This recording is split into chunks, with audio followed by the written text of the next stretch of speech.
So, hi everyone. Welcome to the Women of Wellness podcast. Today's episode holds enormous depth, courage, and hope. We're sitting down with someone who has taken some of the darkest experiences a person can walk through and transformed them into a global mission of healing, education, and change. Jessica Yaffa is an internationally recognized healthy relationships expert, a two-time published author, a certified professional coach, and one of the nation's most sought after speakers on relationship abuse, communication, and relational well being. But before all of the accolades, Jessica is a survivor of severe life threatening domestic violence. Her ability to turn unimaginable trauma into a message of resilience, advocacy, and prevention has changed thousands of lives and redefined the way we talk about domestic abuse. For more than 2 decades, Jessica has worked across hospital systems, community programs, government agencies, universities, private organizations, and treatment settings. Her roles have included leadership program development, direct service, and large scale organizational training. She is the co founder and president of No Silence, No Violence, a nonprofit that provides direct support to survivors, trains communities, and critically educates children and teens so that the next generation understands what healthy and unhealthy relationships look like. The organization is actively breaking the silence surrounding domestic violence and sexual assault. Also, she's been featured in the Washington Post, the New York Post, Thrive Global, CBS, Fox, NBC, KUSI, KPBS, and The Doctors. Jessica is one of the nation's leading voices in relationship health, and this conversation is about healing, human connection, prevention, and what it means to turn pain into purpose. So, hi, Jessica. Oh, your story and your accolades. I mean, it's just unreal. How are you doing? Thanks for being here today. It feels really special to just hear some of that back in a way that I can really feel proud of today and really sort of like hold in a really big way. And so thank you for that beautiful introduction, Brie, and I'm delighted to be here. Well, you have done great work. I like to tell my listeners how I know the person that I'm interviewing. And so we had a mutual friend, and I've done some light therapy for you. But really, what resonated me the most with you was obviously no silence, no violence. And I really get behind and stand behind what you're doing. I've been to quite a few of your events to support it. So I am more than honored that you came on this podcast today and that you're going to do this interview and your vulnerability with your stories and everything that you do, all the hard work. I know firsthand, I've seen you. All the stuff that you do is so selfless and you're such an amazing human being. So, and you have so much to share with people, especially women. So, let's just get started, shall we? Let's do it. So, like I said, your story is extraordinary. Can you take us back to the chapter of your life that shaped your mission and what you survived and how it changed everything for you? For sure. Even before then, I will say that I have been wired to do something in the world of social services from the very beginning. One of my first words was inappropriate when I was about a year and a half old. So I have been talking about thoughts and feelings and making sure that people felt seen and heard in all of the ways that I could, even on the playground, all of those years ago. And then, as I grew into adolescence and young adulthood, entered into a relationship that would become incredibly abusive, not just physically, but emotionally, psychologically, financially, sexually.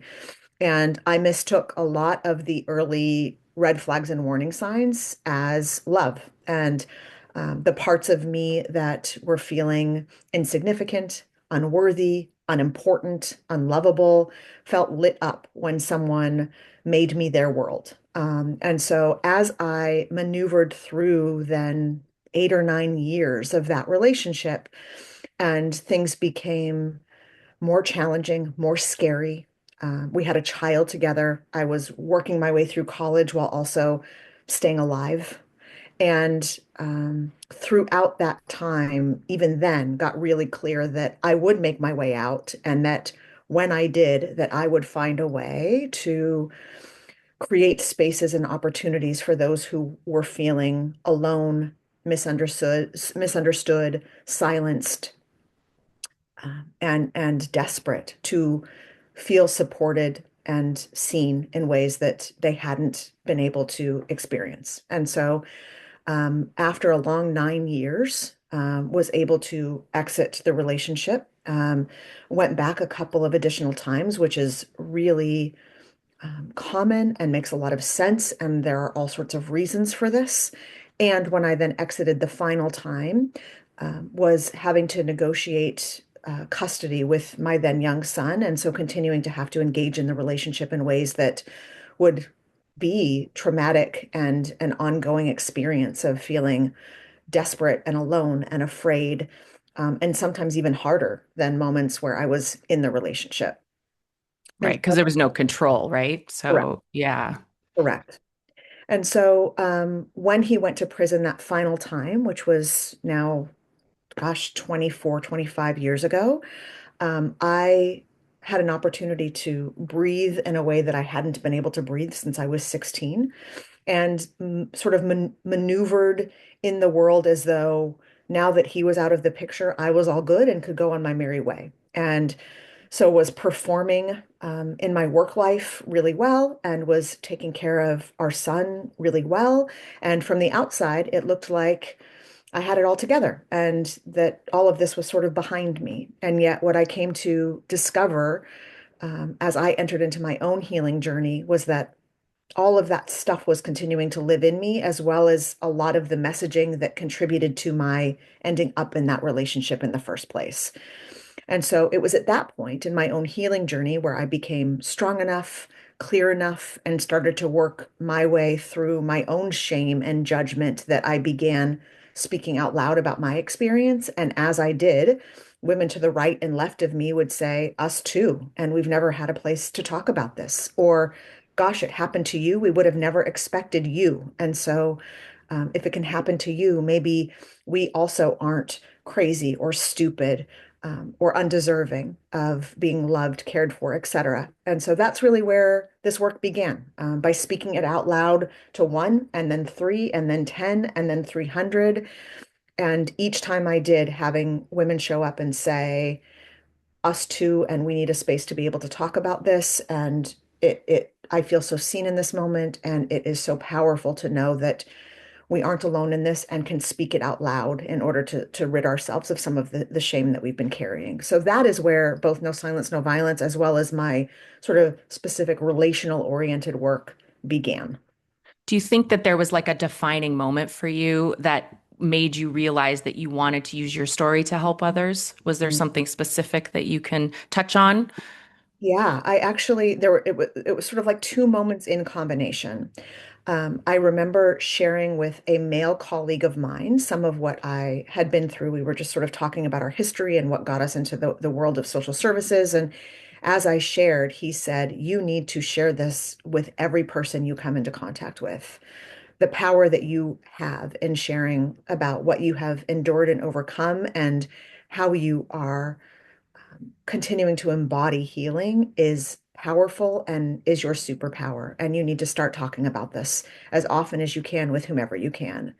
And then, probably about 4 months later, actually had what I define as a God experience, where I heard an audible message that acknowledged that what I had been through was going to be used for good, and that if I trusted and just sort of began to take a step forward, that everything else would be revealed. And so it was the combination of those two moments that really clarified what was already sort of rumbling for me. Right. And I mean, I'm sure there's so many people out there that are so, especially women that are so thankful that you did do that and that that person did say that to you because it is true. So for listeners who may not understand the complexity of, of the abuse dynamics, what would you want them to know about the emotional and psychological layers of domestic violence? Man, I mean, we could talk about this alone for hours. Right. Say, if there are a couple of sort of overarching themes that are really important to understand, it's A, that this has no face, this has no race, this has no religious background or affiliation, that what we know statistically speaking is that 1 in 3 women will experience some form of relational abuse in their lifetime. And so we're not talking about a small portion of the population. And that's really important to acknowledge, that often we can sort of feel like this doesn't touch us or it's not something that we can relate to. And if we are fortunate enough that we have not been personally impacted, I guarantee that your best friend, your sister, your neighbor, your coworker, your colleague has. And so, my suggestion and the suggestion now of the organizations that I run is that we expect and anticipate that every person we are coming in contact with has some connection to relational abuse, and that we get to show up as safe people, no matter whether we know the details or not. So that's first and Right. foremost. Yeah. I'd And say, I think, yeah, go ahead. sorry. No, go ahead. That's okay. Go ahead. I'd say second is that um, many of us also have preconceived notions about what domestic violence or relational violence is, Yeah. including myself back in the day. And if it's not black eyes, broken bones, and bruises, we don't often qualify it as such because we don't have the language, the knowledge, the information.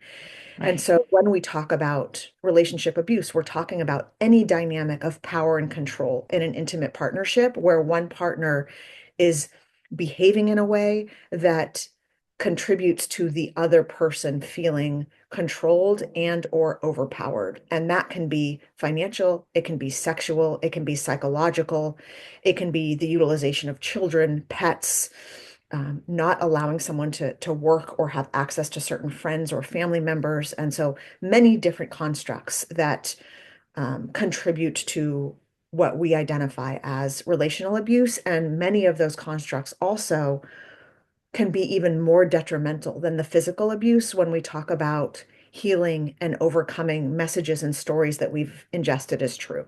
When people not believing you, like when it's not a bruise or a, black eye, then people are like, oh, you're fine. And so you tend to have, right, some shame, like, oh, well, maybe I am crazy. Maybe this is normal.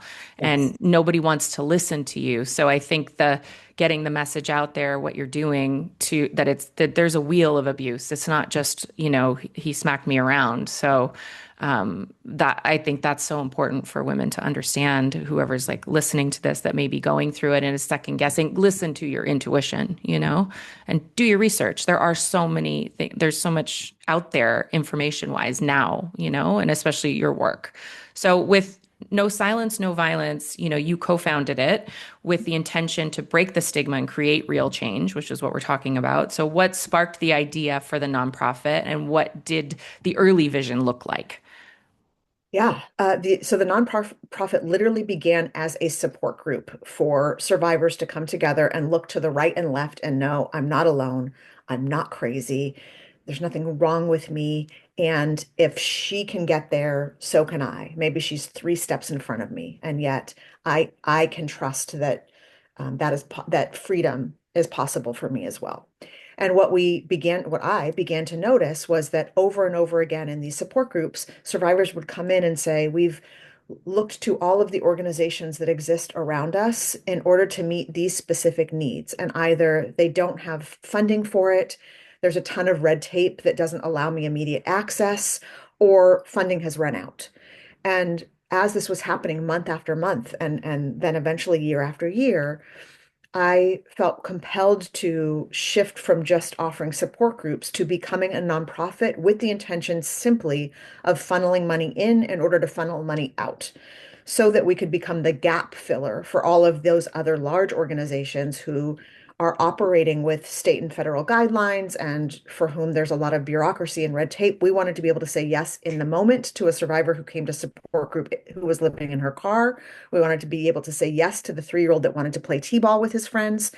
And so my vision really was to literally create an organization that does not take any state or federal funds, so that we can say yes to all of the things that many other organizations can't, and so that we can move much more quickly and more rapidly than the processes that are required for a lot of the larger nonprofits out there.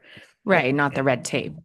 Yeah. Correct. That's what Correct. I love. That's what I love about No Silence, No Violence. And obviously, I have a lot more information than the listeners now, which we're getting out to them. But when you literally, like when you show a slideshow at your fundraisers and stuff, and I cry every time.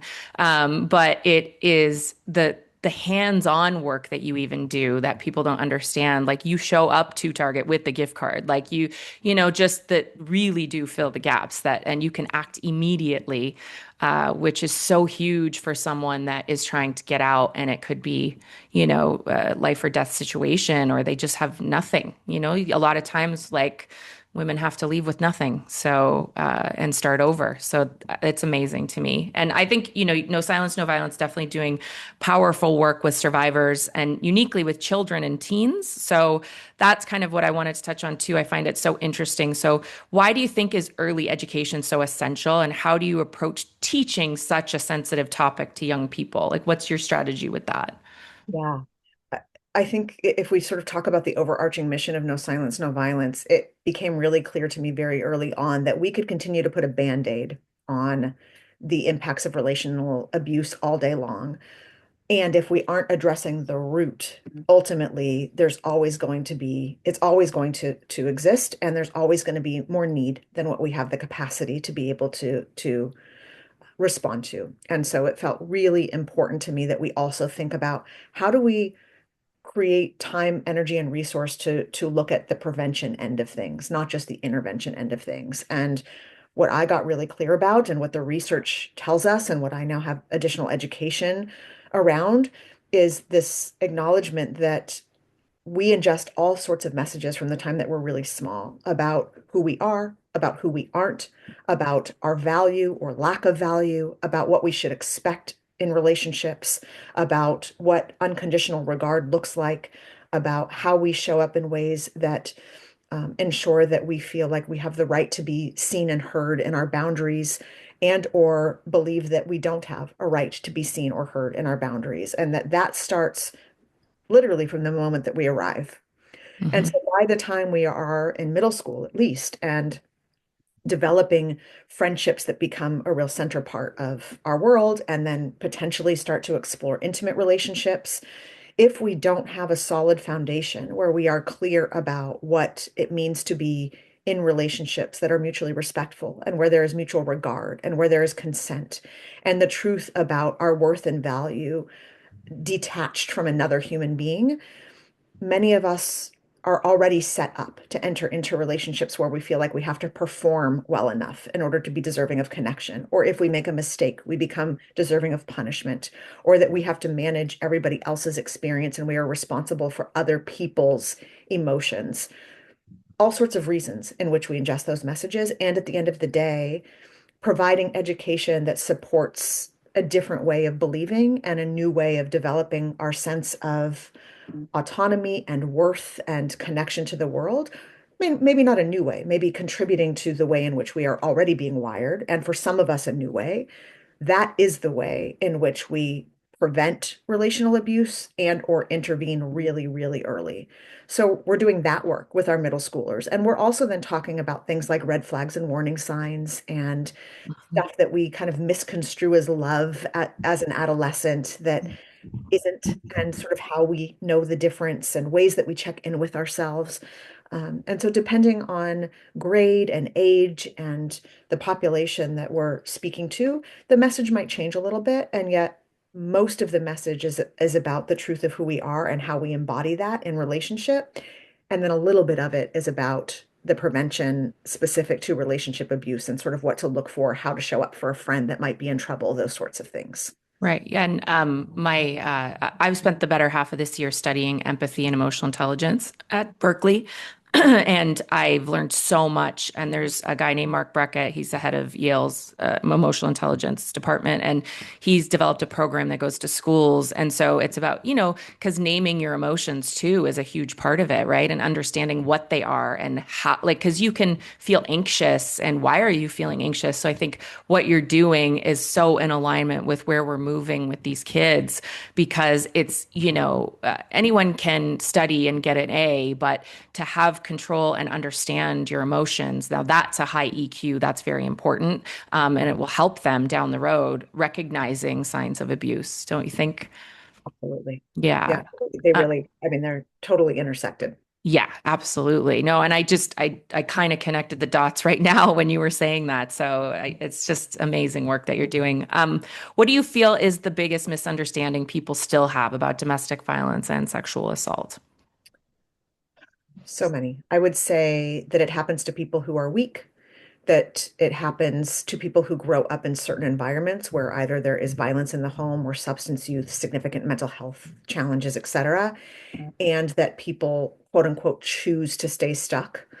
Um, I would say that those are the kind of the greatest misconceptions. And if I were to just spend a moment sort of acknowledging all of those misconceptions, it would be in offering one statement, and that is that when any of us are offered two options, unhealthy connection or no connection, we are all landing in unhealthy connection every day of the week. No connection is not an option for us human beings. We are wired to be in connection with other people. Our survival has depended on it, and that experience of survival doesn't go anywhere just because we enter into adulthood. It is that same basic need that exists within us, whether we are 6 months or 60.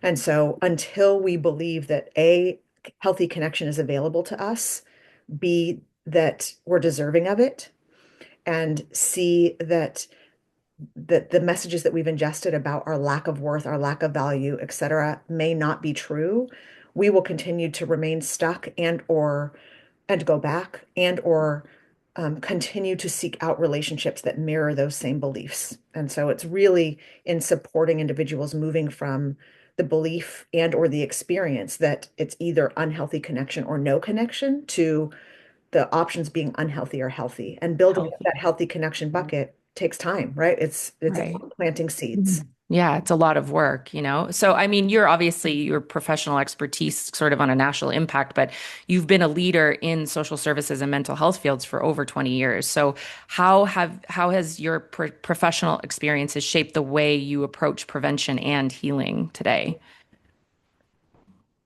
In so many ways. I mean, I think it's like when we talk about being a survivor and having lived experience and now having a lot of education, training, et cetera, one does not, um, one is not sort of greater impact than the other. I think that they've really just sort of melded into shaping kind of who I am, not just as a professional, but as a person. I would say when it comes to the work that I do in and around mental health, especially as it relates to relational abuse, my education and training have really supported me in shifting into this mindset that it all makes sense, that harm doers show up in the ways in which they do that make sense, that survivors have made the choices or continue to make the choices that they do, and it makes sense. And that if we can move out of what's wrong with me into, of course I have, or of course I did, that becomes a place where we can support one another in growing self-compassion and having empathy for one another and feeling a greater sense of understanding, and becomes also a jumping off point to create a new and different story. Absolutely. Yeah, very well said. I'm just so surprised. Like you caught me off guard a little bit of how tied in empathy is to all of this, as I've spent so much time working on it, and it's like just you're hammering home the point of the importance of it. So it makes me feel good that I am in the right direction here, helping people. So you served as the president of the San Diego Domestic Violence Council. What did that role sort of teach you about community systems, gaps, and sort of opportunities for real change? Yeah. I did. I served for 4 years, so two terms. It was a big job, a really meaningful job, a volunteer job for anyone who takes on this role. And so I guess that would be first and foremost, which is that it can feel like so much, there's so much to be done that it can sort of be a place that we get frozen because it all feels so big. Right. And so I think what that role and the organizations that support the council taught me was that um, identifying specific projects, specific initiatives, specific change that we all collectively are committed to creating is movement, and that sometimes getting stuck in the it all feels so big, so why do any of it can feel really defeating, and yet looking for incremental opportunities for movement and change is far more powerful than what we might recognize on a day-to-day basis first. Right. Second, that there are hundreds of incredible people who are tirelessly doing this work day in and day out. And that when they are acknowledged, even with just sort of a simple statement of this work matters, it's important, I see you, that is often all we need in order to sustain. And yet it tends to go unnoticed because this isn't something that we're talking about super publicly. And so Yeah. it reminded me of the power of validation and acknowledgement. And then I'd say three is that it also helped me to recognize that I can get stuck in feeling like I'm really alone in this work, uh, Mm. or even operate sort of in my own silo. And that is a deficit to me. And it's also a deficit to my team, the survivors that we work with, and the survivors who they're connected to, their children, et cetera. And so really coming back home to like, we are not intended to do this alone, that No. although there are some gaps in our system, there are some beautiful resources out there, and that we also aren't supposed to be the expert in all things. So for people who might know someone who's dealing with relationship abuse, to feel like I have to have all of the answers, or I have to know specifically where to direct them, or I have to have a solution in order to be able to show up and help, just isn't true. That there Right. are a lot of professionals out there who want to be the resource, and it's simply about extending your hand and saying, let's figure it out together.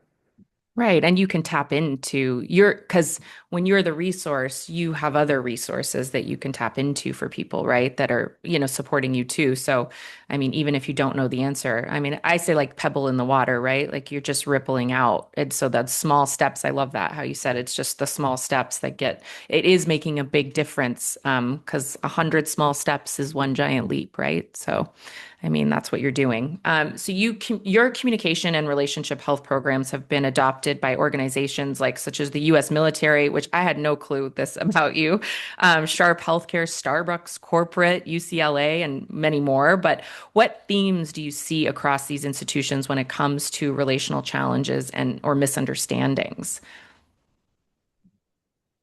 There is absolutely an overarching common theme, whether we are talking about C-suite level folks or people who are doing the work boots on the ground or a college student. And that is that one of our most important human needs, no matter where we come from, how educated we are, our demographic, is to feel seen, heard, and understood. And so when there is a breakdown in an organization on a college campus, um, within a construct like the military, it is usually because people are struggling to see, hear, and really understand one another. And that when we can take a step back and acknowledge our desire to truly understand others' experience, where we are offered the opportunity to connect on a really human level, and where we are able to feel safe enough to take accountability for our part, our own stuff. It really lowers defenses and offers an entry point that begins to build the system up in a way that is not just sustainable, but much more connected and much more motivated and alive than when we're not doing the work. And so, one of the things that I often say is I am far more concerned with a system, no matter the system, that says we have no conflict, everything's great here, we have no Right. problems, than a system who says we've got some sticky places, or we don't know how to talk about this, or these relationships are really struggling. The fact that the relationships are struggling indicates that people are at least trying to talk to one another rather than not feeling safe enough to communicate at all. And so that's a jumping off point anytime there's acknowledgement of conflict in a system. And so, what do you think healthy communication looks like? And do you think it's rare, healthy communication right now? Oh man. I mean, I think I might have a skewed view because my coaching, so No Silence, No Violence is a totally volunteer run operation. My business or my professional life, in addition to that work, is around my coaching institute. And the coaching institute is involved in developing healthy communication all the time, individuals, couples, family systems, and organizations. So my view might be skewed because I'm in it day in and day out, where people Right. are motivated and have a desire to show up differently. To do it, Um, right. and there's a tremendous amount of pain out there and a lot of people feeling misunderstood, unheard, et cetera. So in that regard, I would say There's certainly not enough healthy communication happening, that's for sure. And when we talk about healthy communication, I think like the core tenets are, what do you need in order to feel seen, heard, and understood? What do I need in order to feel seen, heard, and understood? And how do we create an exchange where we are meeting one another in the way that we each need, rather than assuming that my way is your way and vice versa? So that's number one. Number two, are we only talking about the hard stuff, or are we taking time to engage in things like a gratitude practice, acknowledging wins, celebrating successes, um, noting that we are sort of noticing that there's a change in dynamic, and that the person or the people are important enough to call that out, and we then inquire. And then the role of asking questions, and how when we show up in relationship, often we are making statements about our experience, how we feel, what's happening for us. And when we get curious and ask questions in order to understand the people's experience around us, they feel seen. And so their defenses drop, and they're able to engage in dialogue differently and show up in a new level of vulnerability. And it also allows us the opportunity to really check ourselves in our assumptions, and in the story that we've created for ourselves that is often not true. So it's multi-layered for sure. Yeah, I'm learning a lot today, Jessica. And we've spent time together, so Yes, this is we have. great. But for someone who grew up without healthy examples of, healthy relationship examples, what are a few foundational signs of safety and respect that they should look for? Mm. Such a good question. Um, I would say, if I had to choose a few, it would be, I have the right to have a difference of opinion with the person who I am engaging relationship with, without fear of judgment, without fear of punishment, and without being made to feel wrong or less than. So we're able to exchange perspectives, ideas, values, needs in a way that feels collaborative and equal, and unassuming. I would say it's also super important to feel like we can share when we are feeling disappointed or hurt or let down, and not made to feel blamed or as though it's our responsibility or something that we've done wrong. And so really being able to note that the expectation is that we're going to let one another down from time to time, or hurt one another's feelings, often unintentionally. And in a healthy relationship, it's really important to name that, and to feel seen and supported in that, rather than condemned or shamed or belittled. And then I would say, in healthy relationship, maybe this is like one of the most important pieces. We want to encourage individuality and independence rather than interdependence. And so if we are in relationship where the expectation is that we are always available to the other, and that there's no room for our hobbies, our other friendships, our faith community, our school studies, reading, right? Whatever it may be, it's an opportunity to just ask some questions, because we can get a lot of messages around, and we do get a lot of messages around, like, serious relationships or significant relationships being all consuming. And yet, when we talk about sustainable, healthy, long-term committed relationship, we have to have those other pieces of the pie in order to remain whole.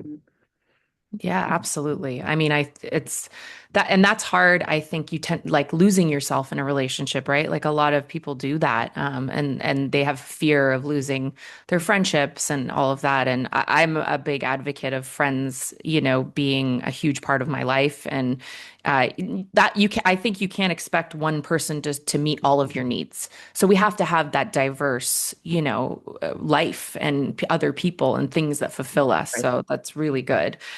So boundaries, conflict, and emotional regulation are central to relationship health, obviously. What tools do you believe every person should learn, no matter their age or their background? Mm. Self-accountability, first and foremost. There's almost always an Interesting. opportunity to say, I got that wrong. I didn't react well in that moment. I'm sorry that I hurt your feelings. I didn't show up well in that moment. Self-accountability, like game changer in relationship. All our people want is to feel understood in their experience, and it also offers them the opportunity to be self-accountable when that's something that we model. So self-accountability is super important to be practicing. Vulnerability. So not believing that we have all of the answers and expecting that we're going to make mistakes and get it wrong, really important. And some of us have grown up in systems or beliefs or have experienced relationships where the expectation is perfection. And so that can be really hard to sort of work our way out of. And yet, when we are able to practice vulnerability and look for opportunities to acknowledge, oh, there's room to grow there, or I got that wrong, I made a mistake. Can I ask for a do-over? I'm not sure how to approach this thing. That is a place that we can enter into intimacy like no other. So that's a really important core practice, really. And then I would say really practicing not shying away from hard conversations. We also ingest a lot of messages about conflict being bad, and it can be really scary for some of us. And yet, when we lean in to hard conversations, it actually creates an opportunity for increased intimacy rather than decreased intimacy. And it ensures that we're not in relationships where there's growing resentment, larger experiences of disconnection, and or such a buildup of emotion that we end up lashing out in ways that aren't congruent with who we are, or in alignment with our values. So having hard conversations is important and something we should be leaning into. And I think, would you agree, paying attention to your relationship, that those hard conversations are safe and, both parties Uh, are feeling safe, seen, and heard, like you said? Because I think people shy away from the hard conversations because they have fear of the reaction, right? So yeah, no, that's really good information in any relationship, not just, a romantic relationship, right? Friendships, boss, anything, right? Colleagues. So I teach a lot of to my locations. Part of my teachings at the end is self-care and what do they do to take care of themselves so they can take care of their clients. So where do you personally find healing, grounding, and hope for yourself? Because you do so much work, but every time I speak to you, you're so positive and you're just such a light. So how do you keep that going for yourself? I have some really good accountability around that. I have a couple of people that kick me in my ass when I'm not taking good care of myself, and I rely on that. So there's that, because I've not always done such a good job of it. And I've asked for the accountability. So I really appreciate that accountability.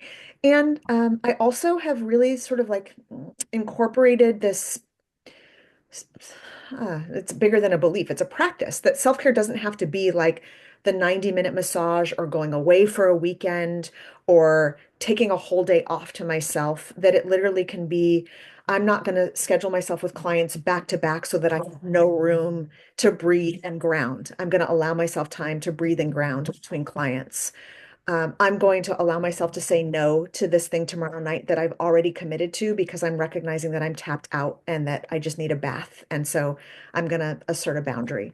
I also am a big foodie, and love coffee. And so plan a lot of my world around that, which means when I'm traveling, if I'm doing a training, I make sure that I arrive early in order to find the best coffee spot and that I am taking myself to a really good dinner. And that fills me in ways that allow me to sustain in this work. And then I also have learned again over time, and it's a practice, and I don't always do it great, but I've learned to ask for help, and that is a self-care practice. Mhm. And so I've learned to accept help and I've learned to ask for help, and I was no good at that for a lot of years, and that has been a really important incorporation for me. I think that's deep rooted for most women. It's just it's glorified that we can do it all. Yes. I'm guilty of it for sure. But when I've learned with my business as it grows, there's no way I can accomplish. I'd be 6 feet under if I had to try and accomplish every task on my own. So yeah, asking for help is a huge one for women, especially. So for listeners, I don't, if they're thinking, I don't know if I'm in an abusive relationship, but something feels wrong, what would you want them to hear from you today? I would say if something feels wrong, something's wrong. And that we also, in a lot of ways, ingest messaging that contributes to our not trusting our intuition, minimizing our experience, um, believing others' experience to be right and or being more important than ours. And so if you have a hit that something is wrong, it means something's wrong. And it's less important that we sort of qualify it as a certain thing and really more important to acknowledge there's something about this that doesn't feel good, first and foremost. And then we get to talk out loud about that thing to a trusted person, whomever that may be. And I would then also say that when we think about this idea that relational abuse is so much more than broken bones and bruises, that if you are in or have been in a scenario where you feel at all controlled, or as though there are conditions around the way in which you become deserving or undeserving of connection, those are some really important indicators to have a safe space to just sort of explore what may be happening for you. And and lastly, I would say that those of us who work in this space, I'll speak for myself. I and the people that work with me work really hard to not have any agenda around or attachment to whatever comes next, sort of beyond some of the questions. And so we can sometimes feel like, I don't want to share this thing because people around me are going to have an expectation that I then leave, or think that I'm stupid for tolerating this behavior, or that I am agreeing to be in a relationship where these components exist. And therefore, if I share this and then don't do what they think I should do, I'm going to be further isolated, or they're going to wash their hands of me. And it's really important to recognize that there are spaces available where there's no attachment to sort of the what next, and that you are deserving of a space to simply explore what you're experiencing and the truth of who you are without feeling any pressure or bias around what is supposed to then sort of follow. And that can keep a lot of people stuck. And it's really important to name that it shouldn't be that way and that it doesn't have to be that way. No, that's great. I love that. Yeah, because people, there's so much shame attached to it all. And so just finding the space that works for you, I guess it's like any support group, right? If you're maybe AA's for you, maybe it's not, right? So you just have to explore those options. And, um, with so if someone's supporting a loved one in an abusive situation, because obviously this is what we're talking about, them being supported, what are the most compassionate and safe ways to show up? Because I think if someone's not going through it or hasn't been through it, they might not understand, and it's so complicated. It's so complicated, and it's so painful, and it can feel so helpless, and so scary to be an outsider and a loved one when sort of watching someone navigate parts of this or all of this. So first, just important to honor that. It's really hard. And the greatest gift that we can give to our people is offering messages that are different than the messages that they're already operating in. So survivors are almost always operating in messages of, I'm so stupid. Why would I allow myself to be in this or my children to be in this? Why can't I get out of this? What's wrong with me? Why have I gone back? I'm not lovable. He or they are right. No one else is going to ever want me. I'm never going to be able to do this on my own, right? Those are the messages that we're operating in. And so when our loved ones say, "What's wrong with you? Why are you continuing to be in this?" Or don't you know how bad this is? Why would you stay? Or I can't believe you've gone back. Or don't you know that you deserve so much more than this? Or I can't be in communication with you until you make a different choice because I can't stand my own discomfort. We are recreating for the survivor that same story that they're already operating in. And so when we're able to offer messages that are true to our own experience, like this feels so scary to watch, or I feel so sad to know that you're experiencing this, and I love you no matter what. And I'm here to support you unconditionally. And I want you to know that I'm here when you're ready. And yet I want to continue to be in friendship with you or in relationship with you, no matter where you are along the way.